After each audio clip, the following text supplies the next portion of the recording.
Michelle asked, how do I maximise recontributions and what are some potential errors? So I'm now going to shut my foul mouth right up because you live in this world every day. Again, I know enough to be dangerous. How can one of these recontribution strategies help the overall tax position of the estate? Yeah, so what Michelle's saying there is he's following that question from Marcus of, okay, that sounds like a problem. How do we avoid that problem? Is there a way we can be proactive with that? And there is. It's what's called a recontribution strategy. Back to that example you said, that 500,000 and 250 from work, 250 voluntarily. So can you within super just move from one column to the other? No, you can't. But if you do a process of transactions or a few different bank transfers, you actually can. And so what that looks like is you're 65, you retired. Can you access your super at that age? Yes.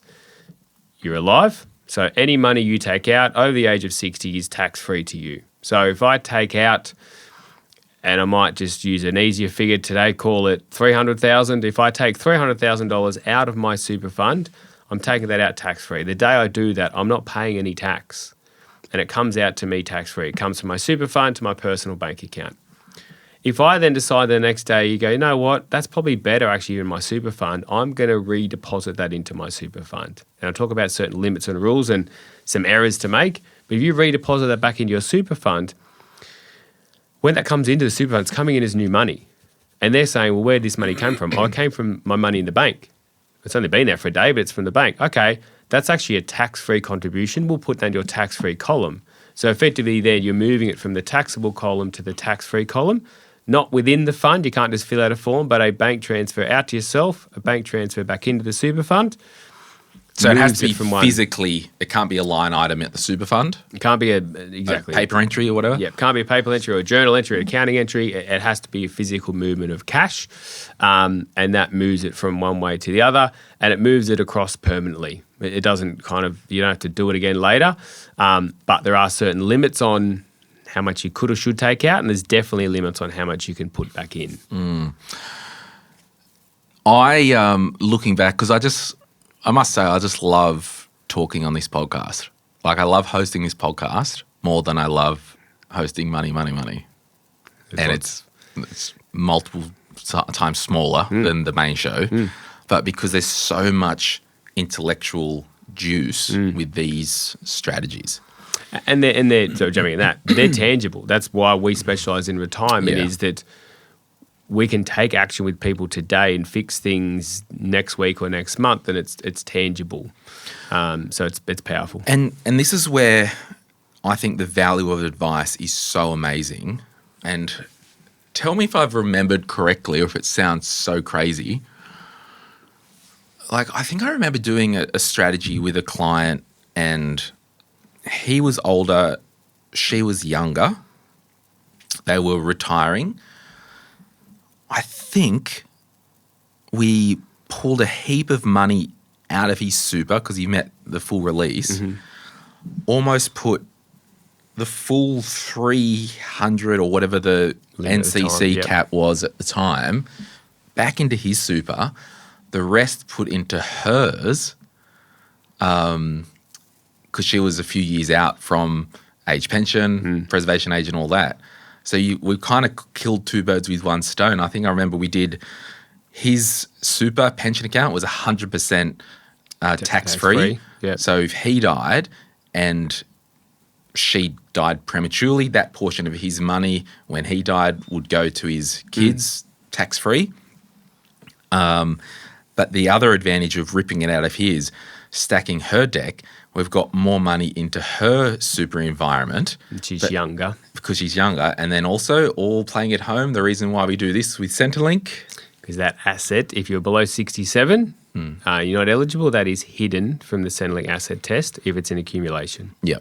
So there are so many, and this is why getting advice 5 years leading up to your quote-unquote retirement idea is really valuable. It is, and we'll come back to the question, but while you started at the tangent, I've got a client I'm catching up next week. I've looked after. I'm good at 5 tangents, years. aren't I? We're both in the same camp there. And they have, without revealing all the information, they have over $1.4 million in super. He is getting a full government age pension of $26,000 a year, even though to be eligible for a full pension, their assets have got to be below $400,000. So something's not right there, Martin. How does that work?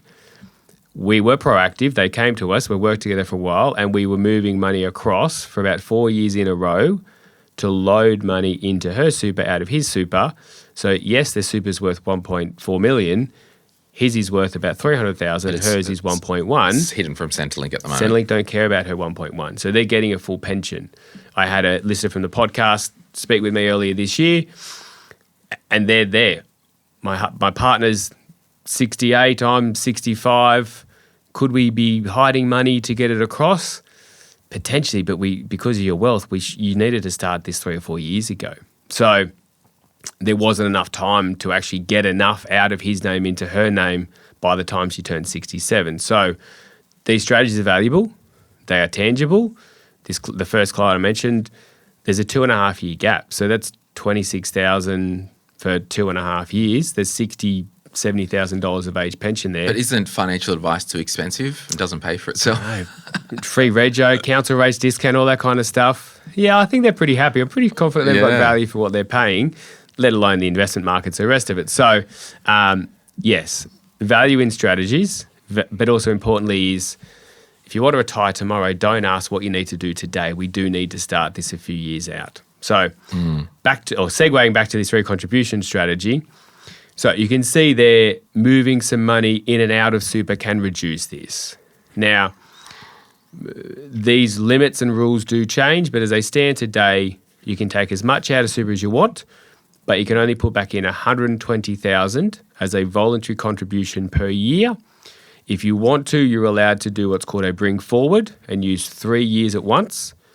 So you can put $360,000 in today, and then you can't put any more in for 2 more years' time because you've used it the next few years.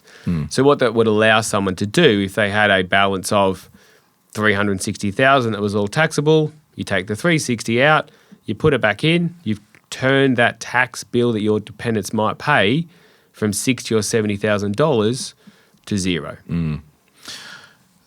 A couple of things before everyone goes and just allocates their super to their estate to save 2% tax if there's adult children involved and whatnot. I think I just want to caution that as part of your broader estate planning considerations in concert with your lawyer and solicitor, there could be a good reason with the estate plan to pay the 2% premium to make sure the money goes direct to an adult child.